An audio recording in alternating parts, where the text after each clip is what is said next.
লোহিত সাগরে ভয়ঙ্কর লড়াই, মধ্যপ্রাচ্যে উত্তেজনা আরও এক ধাপ বেড়ে গেল। মাত্র ৭২ ঘন্টার ব্যবধানে ৪ বার ভয়াবহ হামলার শিকার হয়েছে মার্কিন রণতরী। হামলার পেছনে রয়েছে ইয়েমেনের বিদ্রোহী গোষ্ঠী হুথি যোদ্ধারা, যারা দীর্ঘদিন ধরে যুক্তরাষ্ট্র ও ইসরায়েলের বিরুদ্ধে লড়াই চালিয়ে যাচ্ছে। হুথিদের সামরিক বাহিনী সরাসরি ঘোষণা দেয়, আমেরিকা এখন আমাদের টার্গেট। তারা লোহিত সাগরে অবস্থানরত মার্কিন রণতরী ইউএসএস হ্যারি ট্রুম্যান এবং অন্যান্য যুদ্ধজাহাজ লক্ষ্য করে একের পর এক ক্ষেপণাস্ত্র ও ড্রোন হামলা চালিয়েছে।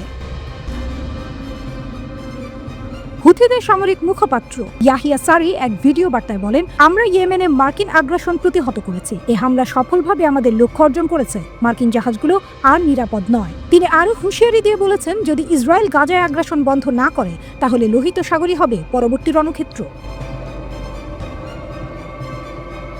কেন মার্কিন রণতরী হুথিদের টার্গেট? ইসরায়েলের সমর্থনে যুক্তরাষ্ট্র যখন ইয়েমেনের হুথিদের বিরুদ্ধে সামরিক অভিযান চালাচ্ছে, তখনই পাল্টা আঘাত হানছে হুথিরা বরাবরই নিজেদের ফিলিস্তিনের মুক্তি সংগ্রামের অংশ বলে দাবি করে আসছে। তাদের মতে, যতদিন ফিলিস্তিনের জনগণ অবরুদ্ধ থাকবে ততদিন হুথিদের যুদ্ধ চলবে।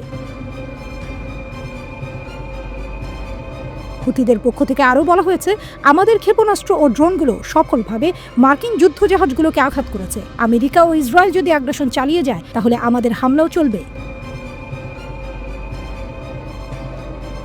আমেরিকা কি পাল্টা জবাব দেবে? যুক্তরাষ্ট্র এখনও এই হামলার ব্যাপারে আনুষ্ঠানিক প্রতিক্রিয়া দেয়নি, তবে পেন্টাগনের এক কর্মকর্তা জানিয়েছেন, হুথিদের হামলা প্রতিহত করতে আমেরিকা আরও বড় সামরিক পদক্ষেপ নিতে পারে। ইতিমধ্যেই মার্কিন বাহিনী ইয়েমেনের বিভিন্ন এলাকায় হামলা চালিয়েছে।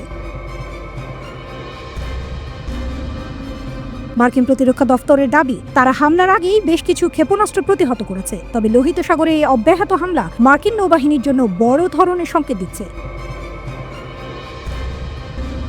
বিশ্বজুড়ে উত্তেজনা, নতুন যুদ্ধের আশঙ্কা। মধ্যপ্রাচ্যের নতুন যুদ্ধের আশঙ্কা বাড়ছে। হুথিরা বলছে তারা মার্কিন শক্তিকে ভয় পায় না। যুক্তরাষ্ট্র বলছে তারা নিরাপত্তা রক্ষায় আরও কঠোর হবে। ইসরায়েল এখনো গাজায় হামলা চালিয়ে যাচ্ছে। বিশ্লেষকদের মতে, যদি এই হামলা আরও বাড়তে থাকে তাহলে মার্কিন নৌবাহিনী ও হুথিদের মধ্যে সরাসরি যুদ্ধ শুরু হতে পারে।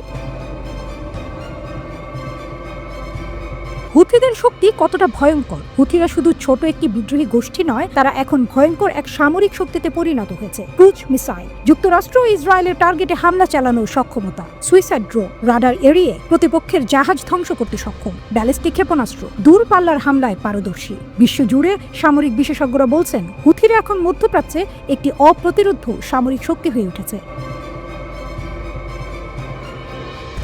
ইসরায়েল আমেরিকার জন্য বড় চ্যালেঞ্জ। হুথিদের এই হামলার ফলে ইসরায়েল ও আমেরিকার পরিকল্পনায় বড় বাধা আসতে পারে, কারণ ইসরায়েল যুদ্ধবিরতি লঙ্ঘন করে গাজায় নতুন করে হামলা চালিয়েছে। এরই প্রতিক্রিয়ায় হুথিরা ইসরায়েলের দিকে ক্ষেপণাস্ত্র ছুঁড়েছে। যুক্তরাষ্ট্র হুথিদের থামাতে সামরিক পদক্ষেপ নিচ্ছে, কিন্তু সফল হচ্ছে না। বিশ্লেষকদের মতে, যদি এই সংঘাত আরও বাড়তে থাকে তাহলে লোহিত সাগর ও মধ্যপ্রাচ্যে নতুন এক যুদ্ধের সূচনা হতে পারে। বিশ্ববাসীর চোখ এখন লোহিত সাগরে।